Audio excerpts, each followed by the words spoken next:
Olá, amigos. Nossas saudações cordiais.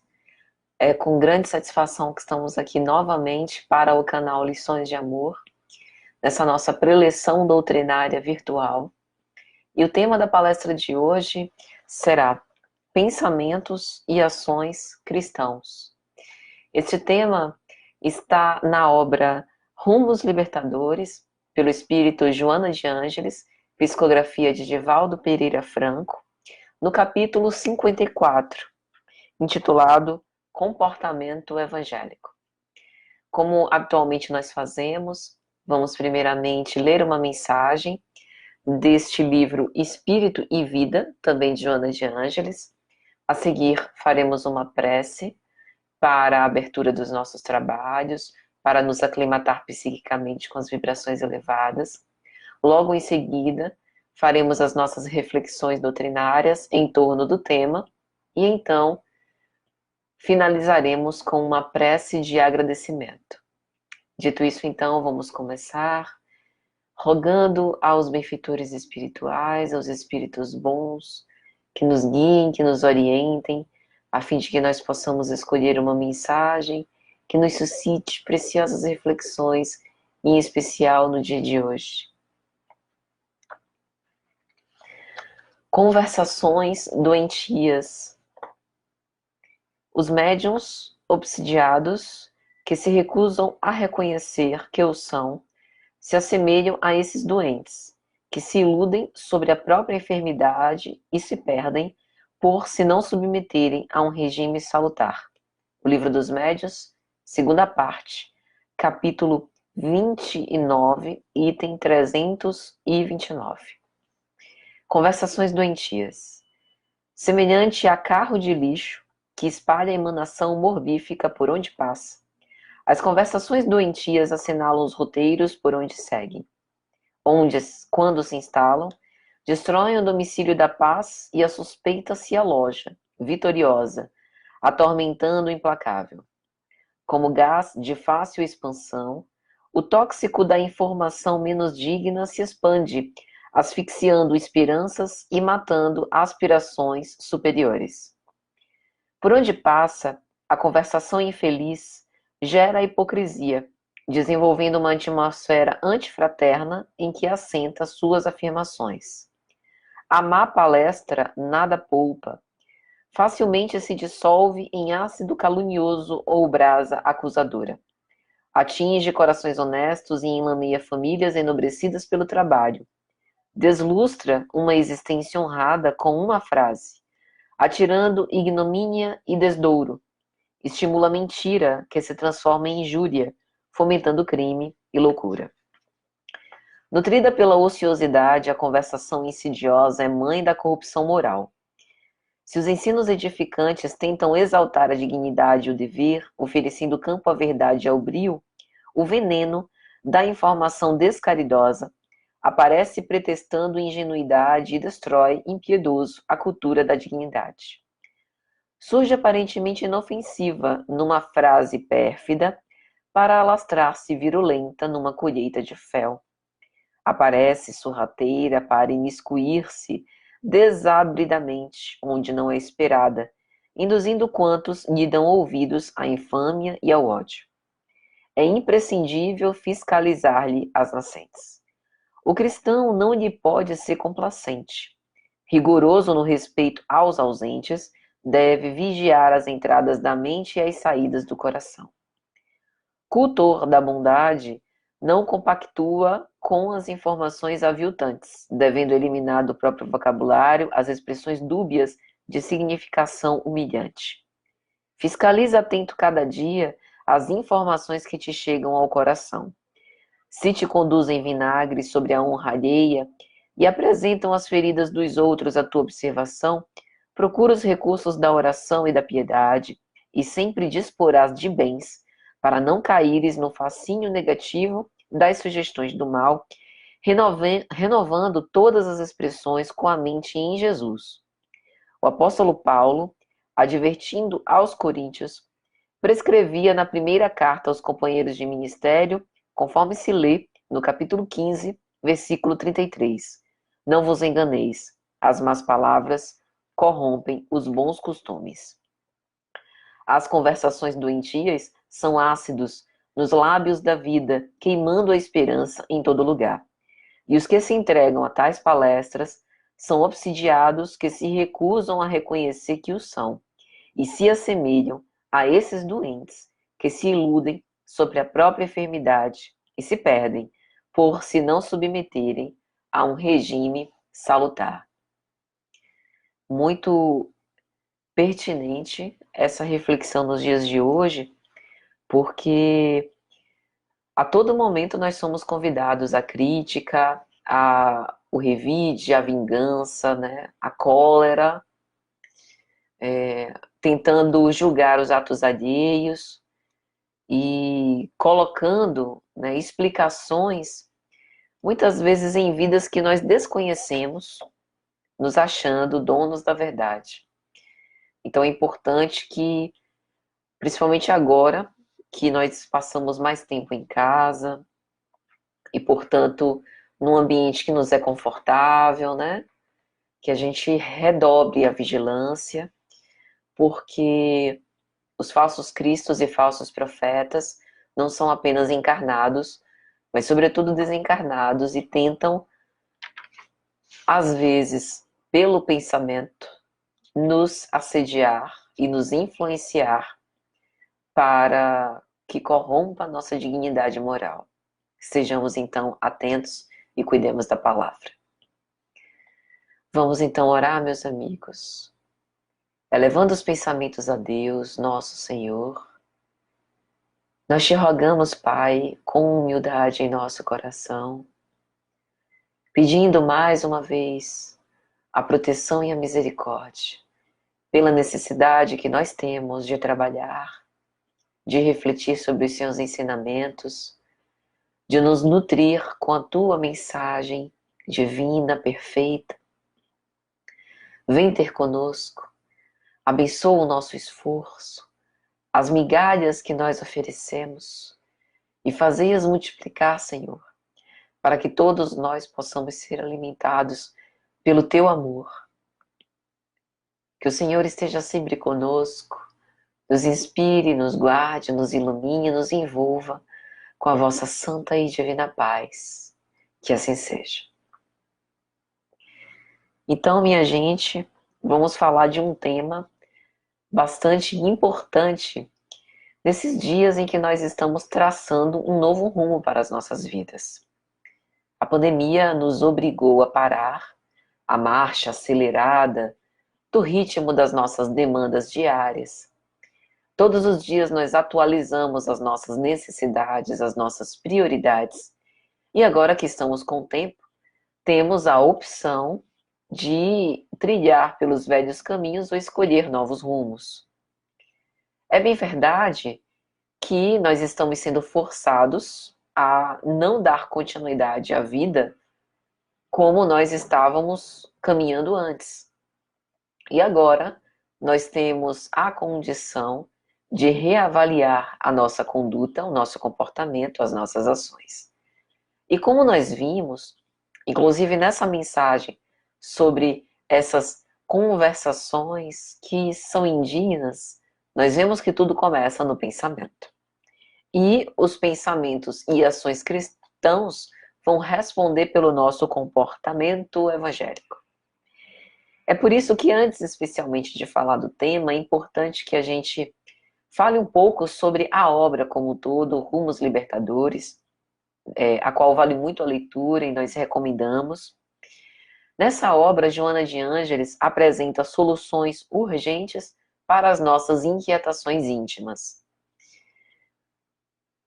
De certo modo, este aguilhão, através do vírus que se dissemina, que se prolifera, ele nos tira da zona de conforto, ele nos propele para a mudança de conduta e ele também nos coloca de frente às nossas próprias inquietações e conflitos. Porque um pouco mais afastados das nossas distrações, pelo menos das distrações que nós tínhamos, né, no mundo material, ainda que essas distrações ainda continuem, né, como, por exemplo, participar de muitas atividades ao mesmo tempo, e não conseguir fixar a atenção ou ter o foco em nada especificamente. Mas mesmo assim, nós estamos mais reflexivos com respeito à vida, com respeito à imortalidade da alma, com respeito à morte, com respeito aos nossos receios, aos nossos anseios, aquilo que nós ainda queremos realizar, do que nós nos arrependemos de ter realizado. Enfim, este tempo é um tempo de se defrontar com quem nós somos, com quem nós estamos convivendo, né? Quais são as nossas más inclinações, o que a gente quer ainda da nossa vida e também definir soluções para esses fatos. Então é por isso que Joana vai falar sobre a possibilidade da gente traçar vários rumos. O primeiro deles, ela fala dos rumos que conduzem-nos aos altiplanos, ou seja, pela porta estreita, como disse Jesus, embora seja difícil a gente passar pela porta estreita, a gente precisa enfrentar a porta da dificuldade, do dissabor, do desafio, mas é a porta que nos conduz a Deus, que nos conduz a um estado um pouco mais sereno, tranquilo, com provas mais amenas. Isso não é predileção, mas esforço pessoal. Então é a forma como nós nos conduzimos que nos levarão aos altiplanos. Esse é um dos rumos que a gente pode escolher se as nossas escolhas da vida presente não estiverem apenas calcadas na realização dos nossos desejos mais imediatos e se nós buscarmos os dons imperecíveis do céu. Joana de Ângeles também vai dizer que há outros rumos. Há rumos que levam às ásperas e tortuosas baixadas, que nos deixam imersos em miasmas pestilentos, numa atmosfera bastante asfixiante, da qual nós temos dificuldade de nos livrar. Em geral, esses rumos são os rumos que nos arrastam para as nossas más paixões, nas quais nós ainda nos comprazemos e sentimos muita dificuldade de nos deslindar. Por mais que a gente acredite que repetir esses velhos procederes, esses velhos equívocos, não deveria se continuar, por mais que a gente aspire outra realização, outro estado de coisas, mas por alguma razão é como se a gente fosse ainda muito arrastado a este hábito que foi arraigado e desenvolvido ao longo do tempo. Mas é lógico que a gente sabe que não há arrastamento irresistível a não ser arrastamento para o bem. Isso está em O Livro dos Espíritos, sobretudo na questão 274. Se o espírito tem vontade firme, ele consegue.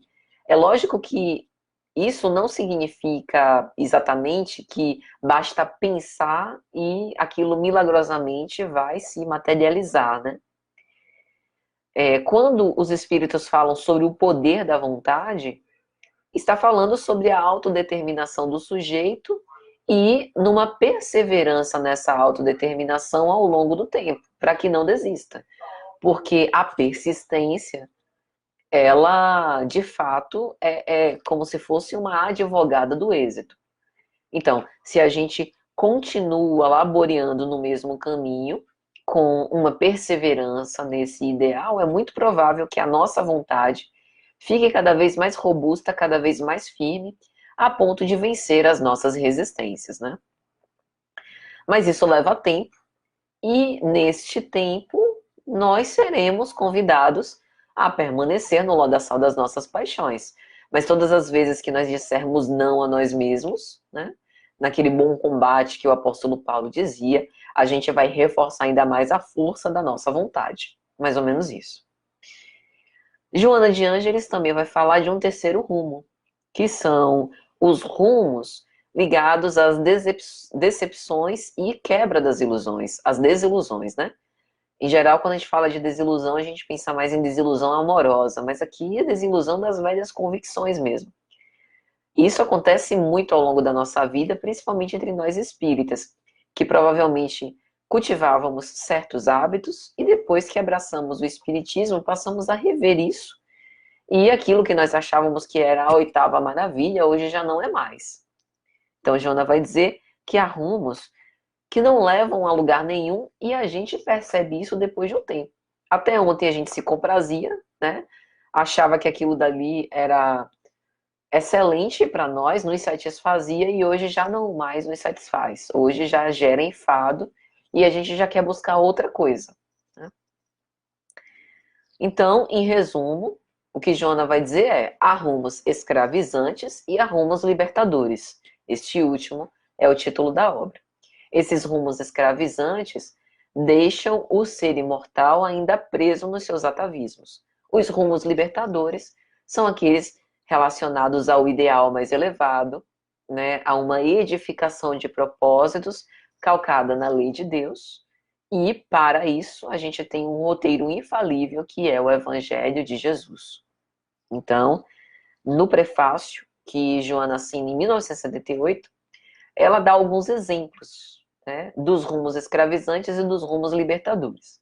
Então ela cita, por exemplo, Adolf Eichmann, que é um conhecido nazista, né, foi um dos principais organizadores do Holocausto, viveu de 1906 a 1962, né, e as páginas da história o referenciam como alguém equivocado, né? E como ele, muitos. Então aqui a gente não quer atacar a figura de Adolf Eichmann, mas dizer que no caso dele, como no nosso caso, em outros setores ou nos mesmos, optamos ao longo das nossas existências por rumos escravizantes e em algum momento precisamos nos retratar ali. Por outro lado, ela cita um outro exemplo, o exemplo de Ellen Keller, Ellen Adams Keller, que foi escritora, conferencista, ativista social norte-americana, surdo-cega, a primeira surdo-cega da história a conquistar um bacharelado. Ela viveu de 1880 a 1968 e foi um grande exemplo de perseverança numa época que nós falávamos sobre acessibilidade, né? Como se hoje está difícil, imagina naquela época. E perseverou até o fim, e além de ter perseverado até o fim para a sua própria vida, foi um exemplo para a vida de outras pessoas. Então essa, né, esse ícone, Ellen Keller, escolheu os rumos libertadores. É assim que Joana vai posicionar. E aí Joana dá mais um exemplo evangélico de Judas, que não obstante amar muito o Cristo, né, mas em algum momento se equivocou, se iludiu e buscou um rumo escravizante. Já Maria de Magdala, equivocada, também com uma vida, digamos assim, desregrada no trato sexual, no momento em que encontra Jesus, elege ali um rumo libertador. E de fato é o que ela, a partir daquele momento, vai assumir por toda a sua história. Então, exemplos não faltam, né, de escolhas de rumos libertadores e rumos escravizantes. Então, Joana vai dizer: cuida-te ao escolheres o caminho por onde avançar. A gente agora está sendo colocado para escolher o caminho por onde a gente quer avançar, o caminho da crítica, da lamentação, da não resignação, da não obediência, da não aceitação, da negação do que está acontecendo, né? Da infração, ou o caminho da aceitação, da ressignificação, de extrair a lição ou significado do que nos acontece, de espalhar fraternidade, solidariedade, entendimento, paz, serenidade, ou de fazer coro à psicosfera aturdida, atormentada e sem rumo. Então, está, portanto, nas nossas mãos. Esta obra, segundo Joana, é inspirada em O Evangelho segundo o Espiritismo, e aqui eu gostaria de ler um trechinho da introdução de O Evangelho segundo o Espiritismo, quando Kardec aponta o objetivo da obra, e ele vai dizer: o ensino moral do Evangelho é o caminho infalível da felicidade a conquistar, uma ponta do véu erguida sobre a vida futura. É essa parte que constitui o objeto exclusivo dessa obra. Então, se a gente quer se aproximar desse evangelho e fazê-lo vivo, a gente precisa extrair dele as lições para aplicação prática do nosso dia. Há lições do Evangelho que são mais fáceis do que outras, embora todas nos tirem da nossa zona de conforto. E nesses tempos, o Evangelho sendo alimento, o Evangelho é esse caminho, é esse rumo libertador da felicidade que nós estamos querendo alcançar e conquistar.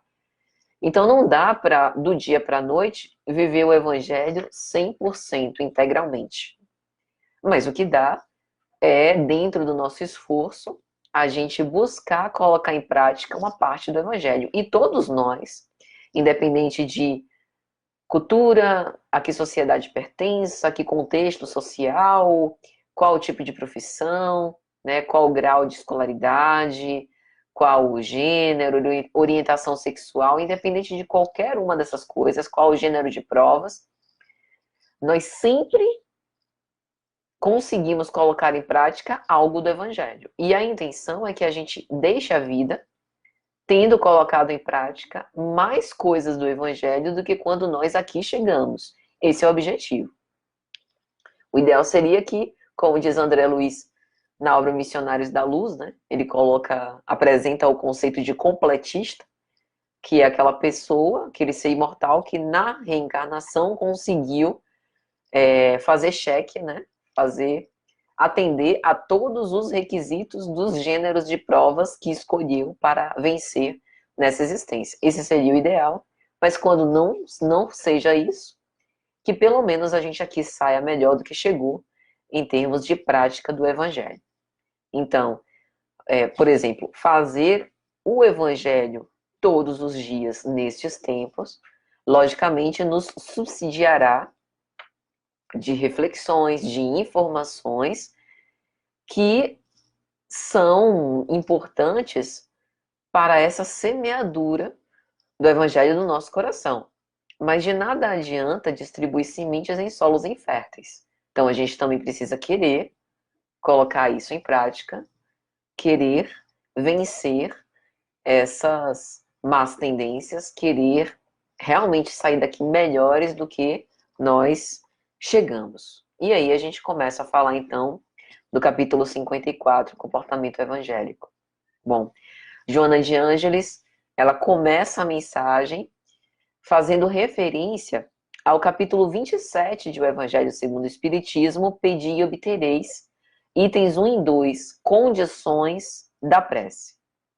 Então, é importante que a gente primeiro faça uma reflexão em torno desse tema, e para isso, eu acho importante que a gente leia o capítulo 6 de Mateus, versículos 5 a 8, e logo seguinte, o capítulo 11 de Marcos, versículos 25 a 26.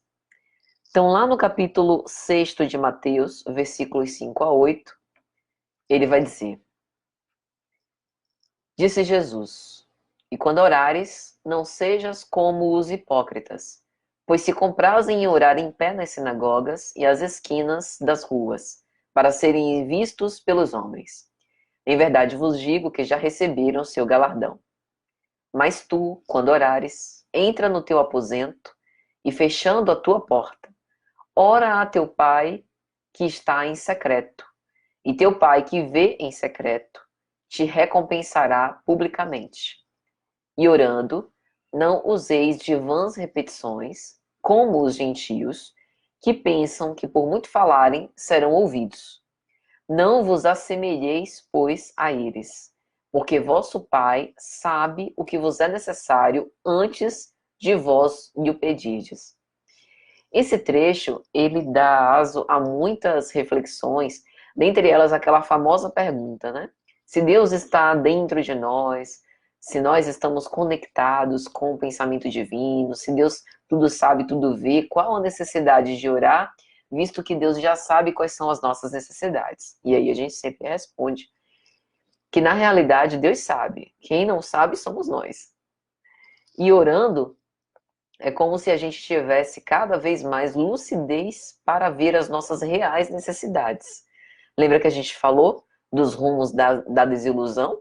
De quebrar os nossos ídolos? a prece nos ajuda a quebrar os nossos ídolos, para a gente abaixar as resistências, fugir da negação e aceitar a situação tal como se apresenta. Quando a gente lê esse texto de Jesus, é lógico que a gente pode ter mesmo uma interpretação literal, no sentido de que, quando orar, e aí naquela época, né, havia as orações em secreto e as orações públicas, por parte dos judeus principalmente, dos fariseus.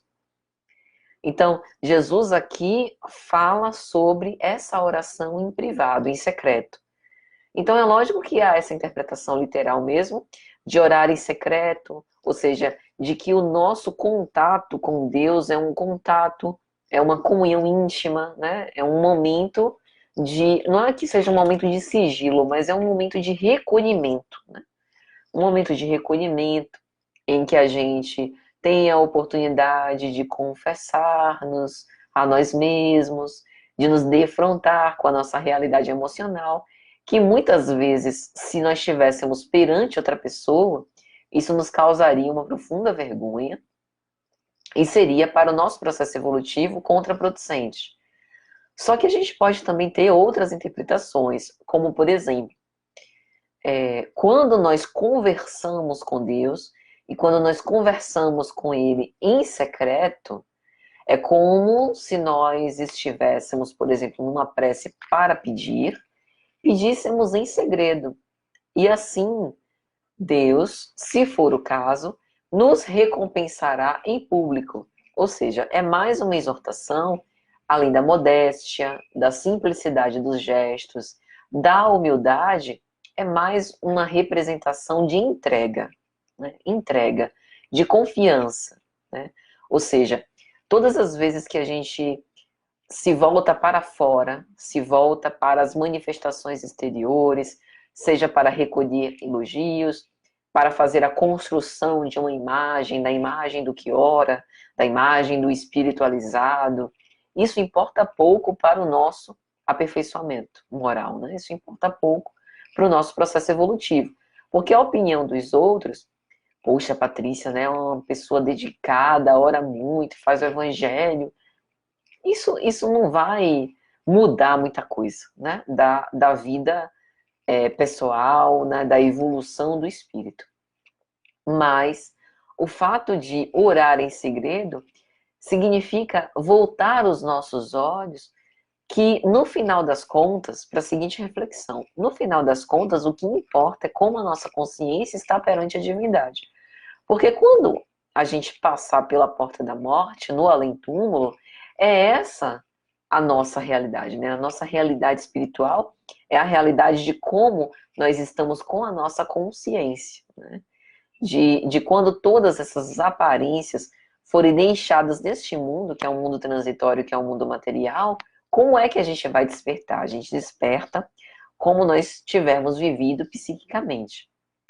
No capítulo 11 de Marcos, versículos 25 a 26, né, o evangelista vai dizer o seguinte: disse Jesus, e quando estiverdes orando, perdoai. Se tendes alguma coisa contra alguém, para que vosso Pai que está nos céus vos perdoe as vossas ofensas. Mas se vós não perdoardes, também o vosso Pai que está nos céus não vos perdoará as vossas ofensas. A gente já sabe da misericórdia profunda de Deus, a gente já sabe do entendimento dele para as nossas dificuldades, né? De tudo isso. E é lógico que Deus não se ofende de nós, né? Ai, tá vendo aquele ali? Aquele dali não perdoou, também não vou perdoar. O intuito da mensagem não é isso, não é esse, né? Mas é dizer que a misericórdia, né, é como a bem-aventurança da misericórdia. Bem-aventurados os misericordiosos, porque eles obterão a misericórdia. Então, o que é exigido para a doação da misericórdia é justamente o nosso esforço em também exercitar a misericórdia. Assim como o que é pedido para o perdão das nossas ofensas é que nós perdoamos a quem nos haja ofendido. O assunto do perdão e o tema do perdão é um tema inesgotável, né? Que talvez a gente passe as nossas existências, as nossas reencarnações todas trabalhando alguma dimensão, né? Algum traço do perdão. Então é algo que a gente vai aprendendo pela habilidade, que a gente vai desenvolvendo pela prática, de não ser conivente com o mal, mas de dar ao infrator a possibilidade dele mesmo rever os seus caminhos, já que a gente está falando de rumos libertadores. Quando a gente vê alguém num rumo escravizante, em geral a gente condena essa pessoa por ter escolhido isso, né? Em geral ela escolhe isso pelo seu livre-arbítrio, né? Mas a gente precisa entender que esse equívoco todos nós podemos cometer e que, por conta das ilusões, muitas vezes a gente está enceguecido e não percebe o quanto aquilo pode colaborar para a nossa derrocada moral. Então, o perdão, ele funciona bem quando a gente se coloca no lugar do outro. Em geral, quando a gente se autoposiciona, né, num grau de pretensa superioridade, né? Ah, esse tipo de delito aí eu não cometo, esse tipo de coisa eu não faço, né?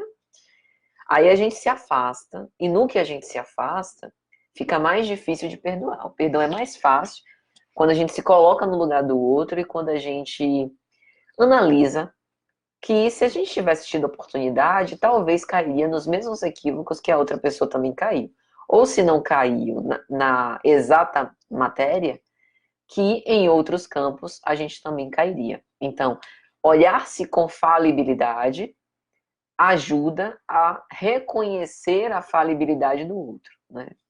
Então, isso é um fato importante para esse tipo de discussão. Então, o que a gente vê desses dois textos é, quando a gente ora em segredo, a gente não se coloca em evidência. E aí a gente pode pensar isso em várias conjunturas e em vários cenários. Por exemplo, na oratória espírita. Todas as vezes que a gente se encarrega de falar sobre o Evangelho de Jesus, e agora com a pandemia, eu tenho achado assim muito formidável, porque pessoas que ainda não tinham começado, né, a falar sobre o Evangelho, a disseminar mensagens edificantes, né, colocar os seus comentários, os seus raciocínios sobre alguns temas, com a quarentena têm se sentindo encorajados a fazê-lo, né, para colaborar, para disseminar esperança e também para fazer algo de bom, né, para trabalhar no bem. E eu tenho visto isso com muita alegria, porque eu acho que é por aí mesmo. Eu acho que não há nenhum tipo de predisposição especial para o orador espírita, né? Não há uma condecoração, uma estrela que brilhe mais, né? Na verdade, há a boa vontade de querer falar sobre isso, porque quando a gente fala, a gente escuta, né? E é incrível, esse é um testemunho pessoal. Os temas das palestras que chegam para mim, que em geral são sugeridos, né, por outras instituições, são temas que eu preciso estudar, né? Em primeiro lugar, que eu preciso refletir, que são coisas que eu preciso viver, que eu preciso ter uma atenção especial. Nunca é nada assim, isso daqui eu já venci, né? Isso daqui eu já superei e vou falar de outra coisa. Sempre tem uma especial relevância e eu acho que é por aí. Então, quando a gente fala, a gente ouve, reflete, se constrange por não viver. Então, é importante que a gente tenha em mente isso, né? Que carregar o perfume do Evangelho não nos faz puramente evangelizados. Nós todos estamos nos evangelizando em conjunto, né? Então não é ficar perfeito para exercer o trabalho, é exercer o trabalho para ficar perfeito, né? É aproveitar a chance que a gente tem para poder carregar um pouco desse perfume, se impregnar nele e não largar mais, né? Perceber que de fato esse é o caminho, esse é o rumo libertador que a gente quer para a nossa vida. Então, por que eu estou falando isso? Orar em segredo também significa não se colocar em evidência. Também significa perceber que a vedete é a mensagem, né? Que essa coisa maravilhosa não é porque Patrícia está falando, mas é porque Jesus é maravilhoso, né? E a mensagem de que ele é portador, né, como enviado de Deus, é maravilhosa, é perfeita, né? É permanente, é imperecível. A outra coisa é, quando a gente ora em segredo, em geral, quando a gente faz alguma coisa em público, fica, mesmo que a gente não queira, vai ficando um pouco artificial. Por exemplo, quando a gente está, por exemplo, num relacionamento, é lógico que num relacionamento a gente passa por momentos muito prazerosos, né, muito alegres, muito felizes, mas a gente também discute, a gente também passa por dissabores, por desavenças, né, passa por diferenças, porque as almas humanas são diferentes entre si e precisam se alinhar. Quando a gente quer viver o evangelho, em geral, a gente conduz isso de uma maneira um pouco melhor, mais respeitosa, mais tolerante, em geral, né? Mas o que eu estou querendo dizer? Quando, por exemplo, a gente leva a público o relacionamento, às vezes tem coisas que a gente prefere não mostrar, como, por exemplo, o lado das desavenças. E aqui eu não estou fazendo apologia para que se lave roupa suja em público, pelo amor de Deus. Acho que tem que ser assim mesmo. Mas o que eu quero dizer é que a aparição pública, ela precisa de uma máscara social para se apresentar. Então, penso que quando Jesus fala em orar em segredo, ele também está fazendo referência a isso. Quando eu oro em segredo, eu mantenho a sinceridade dos meus propósitos, sem precisar utilizar nenhuma máscara para disfarçar, por conta da opinião alheia, por conta da minha imagem, as minhas reais intenções.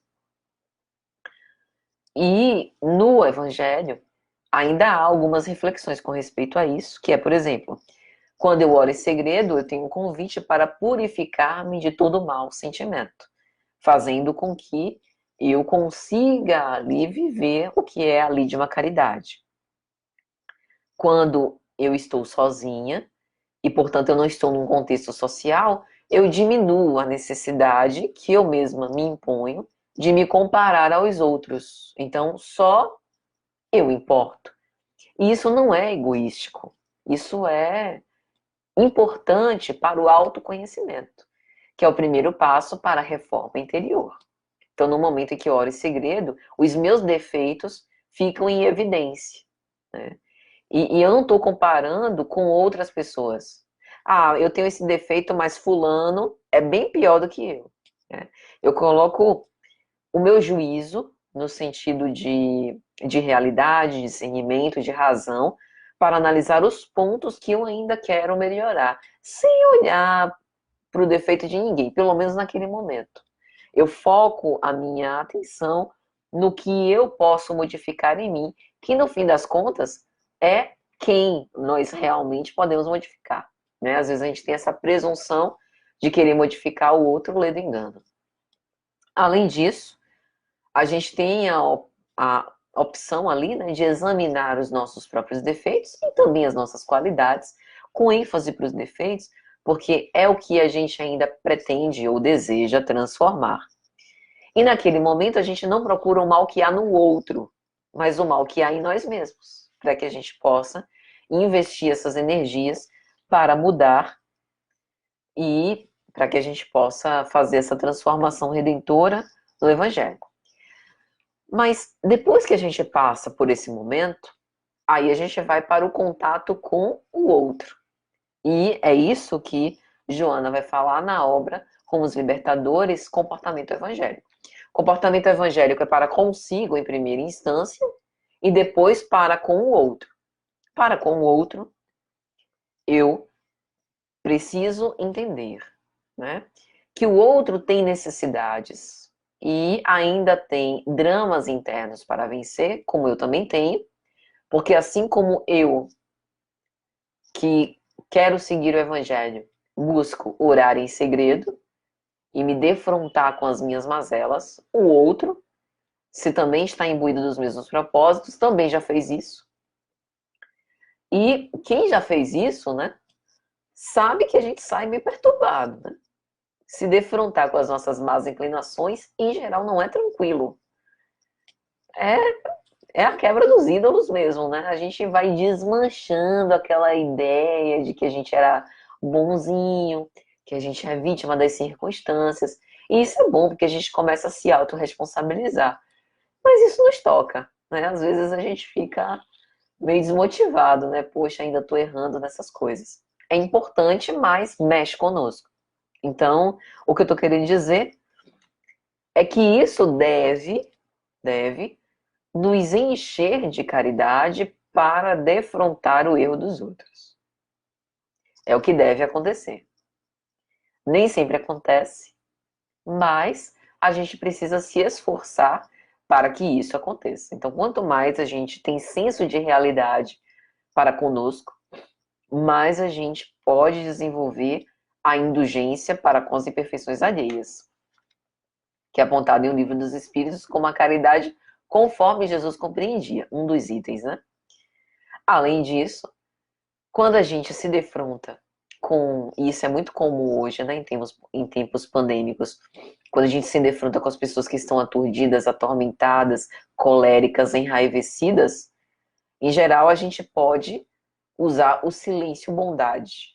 A gente pode usar o olhar compassivo para deixar que aquela raiva passe e que a gente não se afete por uma raiva que não é culpa nossa, que é a forma como o outro ainda está usando para lidar com aquele tipo de situação, né? E aí a gente pode refletir agora sobre o capítulo 5º de Mateus, nos versículos 38 a 42. Disse Jesus, Sermão da Montanha, ouvistes o que foi dito, olho por olho, dente por dente. Eu, porém, vos digo, não resistais ao mal. Mas, se qualquer te bater na face direita, oferece-lhe também a outra. E, ao que quiser pleitear contigo e tirar-te a túnica, larga-lhe também a capa. E, se qualquer te obrigar a caminhar 1 milha, vai com ele 2. Dá a quem te pedir, e não te desvies daquele que quiser que lhe empreste. Bom, nessa parte do Sermão da Montanha, Jesus relembra, resgata a tradição oral da lei de Moisés, ouvistes o que foi dito, olho por olho, dente por dente, e aí ele resgata isso para preservar e adicionar, digamos assim, uma releitura atualizada, né? Com base no amor e na misericórdia. Então ele fala, ouvistes o que foi dito, olho por olho, dente por olho por olho, dente por dente, eu, porém, vos digo, não resistais ao mal. Então, trocando em miúdos. Vocês ouviram que a cada injúria, a cada ofensa, né, se deu lá, toma cá. Foi isso que vocês ouviram. Eu, porém, vos digo, não resistais ao mal. Oferecer resistência ao mal não é se proteger. Então, por exemplo, muita gente acha, né? Ah, não, aqui Jesus está fazendo apologia que se uma pessoa quiser me espancar, eu tenho que virar saco de pancada, porque eu não posso resistir ao mal, não posso, né, devolver, eu tenho que ficar lá, parada no mesmo lugar. Não é isso que Jesus está dizendo. Pelo menos pela nossa reflexão, não é. A gente compreende esse trecho o seguinte: não resistais ao mal é o seguinte: deixa a ofensa com o ofensor. Deixe o ódio com quem odeia. Deixe a raiva com quem está irado, né?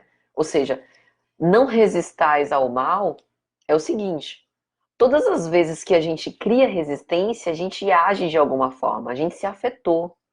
Então o que Jesus está dizendo é: não se afete, né? Bom, isso é conquista, porque se alguém vira pra gente, nos ofende, né, nos chama de alguma coisa, né, seja uma difamação, uma calúnia, uma injúria, até uma maledicência, como a gente viu na mensagem inicial, a gente vai ficar mexido. Mesmo que seja alguém com quem a gente não tem o menor vínculo, mas a gente fica mexido.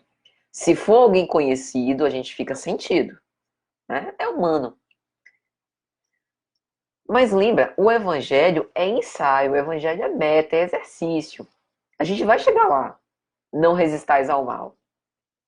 Enquanto isso, tenta não resistir ao mal. Ou seja, ao ouvir esse tipo de coisa, tenta entender que por trás daquela conversação ácida, né, caluniosa, invejosa, ou que quer mesmo ferir e maltratar, tem um espírito enfermo, que está precisando de entendimento, não de revide. Então é por isso que ele advoga contra o revide, né? Ou melhor, advoga a favor da não resistência, para que a gente não se coloque contra, né? Não se coloque na posição do embate. Guarde as nossas forças para o rumo libertador. Em outras palavras, é isso. E aí ele dá os exemplos, né? Se alguém te bate na face direita, dá-lhe também a outra. Né? Se alguém te pede a túnica, dá-lhe também a capa. Se te obriga a caminhar 1 milha, vai com ele 2. Dá a quem te pedir. Né? Que é esse sentido de não resmungar, não exigir, não se opor à reconciliação, tentar identificar qual a real causa daquela irascibilidade, né? Estar aberto e receptivo à mudança de conduta do outro, à reavaliação dos seus próprios propósitos, não investigar as motivações do comportamento alheio, simplesmente deixar e auxiliar sempre, né? E aí a gente vai para outro texto de Mateus. Mateus, capítulo 12. Veja que hoje a gente está fazendo uma repescagem de várias partes do Evangelho com o objetivo da gente identificar essas ações e comportamentos evangélicos através do que Joana nos beneficia, né? Nos convida nessa mensagem para a gente tentar identificar o que a gente já consegue fazer, né? E aí no capítulo 12 de Mateus,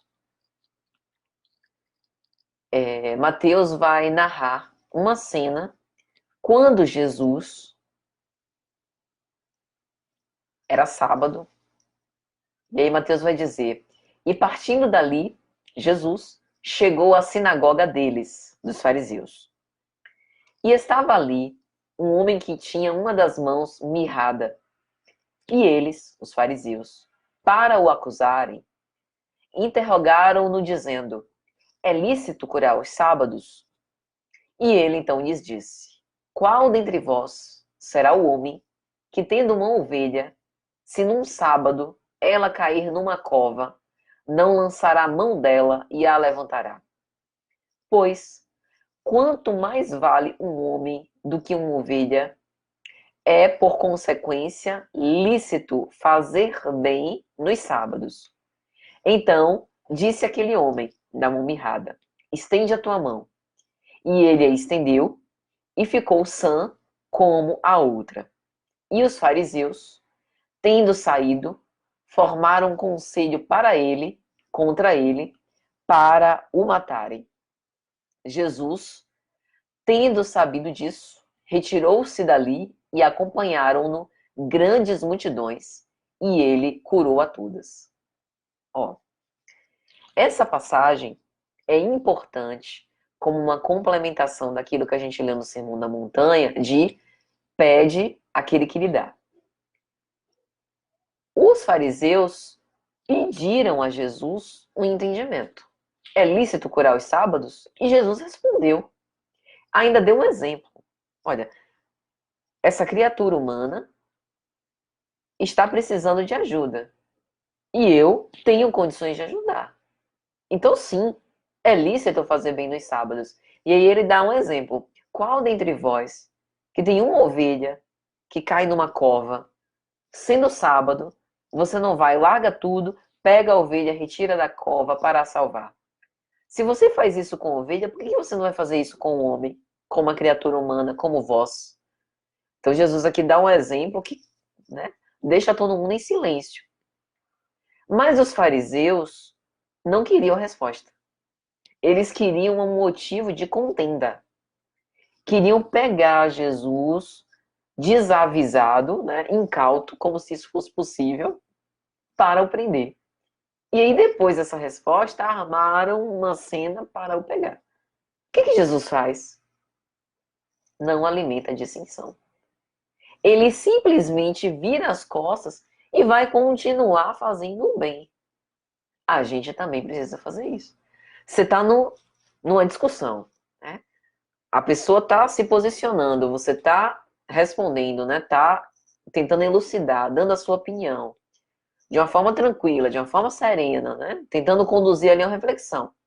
A pessoa está querendo brigar, está querendo discutir, está querendo polemizar. Você vai ficar. Tem que pedir licença e se encarregar de alguma coisa mais útil. É como na obra Paulo e Estevão. No momento quando Saulo de Tarso, acompanhado de Sadoc, vai à igreja cristã primitiva assistir à pregação de Estevão, ele chega no ponto de bater boca com Estevão. Estevão esclarece os pontos de dúvida para tentar elucidar. Mas Saulo não queria ser elucidado. Saulo queria briga. Queria levá-lo ao sinédrio. E aí ele, o que disse? Disse, né, pelo evangelho de Jesus, e a mim não cabe mais nada a dizer. E simplesmente saiu. E simplesmente deu as costas e foi fazer outra coisa. Lá estava cheio, né, de doentes e de pessoas que de fato estavam sequiosas para receber as mensagens do Evangelho de Jesus. Assim também deve acontecer conosco, né? Não alimentar essa curiosidade, né, e essa dissensão infrutífera, porque é apenas perda de tempo. Então, meus amigos, já caminhando para o fim, relembrando a obra que nós falamos no início, Missionários da Luz pelo Espírito André Luiz. Na página 156, André Luiz vai perguntar sobre os completistas. Eu me lembrei disso porque Joana de Ângeles, nessa mensagem, diz: ninguém na Terra se encontra em regime de completista. Grosso modo, é assim mesmo que acontece. E aí, nessa obra de André Luiz, ele vai fazer justamente essa reflexão do quão difícil é se colocar nessa posição, que antes de vir, a gente pede por novas oportunidades de reabilitação dos nossos velhos equívocos, a gente quer se reparar perante a lei, e se possível, nós gostaríamos de liquidar todas as nossas dívidas perante a lei de um modo assim, de vez, né? De uma vez por todas. Mas infelizmente nem sempre a gente consegue. Por isso que a gente vai recapitulando os nossos equívocos muito aos poucos. Pedir e buscar a misericórdia do Pai é algo que está acessível a todos nós. Está, portanto, à nossa disposição querermos. Ter pensamentos e ações cristãos é possível. Viver o Evangelho de Jesus é possível, embora seja muito difícil de uma forma completa. Mas tem uma parte dele que a gente já consegue viver, se nós quisermos. Eu vejo muitos casos, né, de pessoas que abandonam tudo no sentido de que, olha, eu, eu estou ainda num estágio muito imperfeito, eu chego a ouvir, eu sou muito involuído ainda e eu não consigo, né, viver o evangelho não é para mim. E sabe de uma coisa, eu vou deixar para lá porque eu sou indigno disso. Evangelho não é para anjo, evangelho é para nós. Haja o que houver, não abandonemos o evangelho. Ainda que a gente se afaste de pessoas, instituições, que a gente busque o nosso rumo libertador interno, que o evangelho seja o nosso lema de vida, em qualquer circunstância. Em qualquer circunstância. principalmente numa circunstância pandêmica. O desespero, o pânico, a dor, o medo, né, a inquietude, a ansiedade, a agonia, é humano, é humano. Mas não desistamos do Evangelho. Nós estamos aqui para isso, e à medida que a gente se esforça e se imbui dos bons propósitos, nós também somos auxiliados com a nossa boa vontade para sermos fortalecidos no Senhor. Então, meus amigos, nesses dias, que nós possamos ter um comportamento evangélico de serenidade, de paz, de conservar essa harmonia íntima, não obstante o cenário difícil. É difícil mesmo. Evangelho é desconforto, evangelho é mexer com as estruturas, mas é construir sob rochas firmes, de uma forma consolidada e permanente. Então, vamos orar, agradecendo a Deus, nosso Senhor, pela oportunidade que nós temos de estarmos aqui reunidos, refletindo sobre essa mensagem divina. Que o Senhor nos abasteça de coragem, de fé, de perseverança, e que nós possamos, nestes dias complicados, ambíguos, nutrir o entendimento, a aceitação, a resignação, a obstinação pacífica para perseverar até o fim. Que o Senhor nos abençoe, nos proteja e nos ilumine a todos. Muita paz, meus amigos.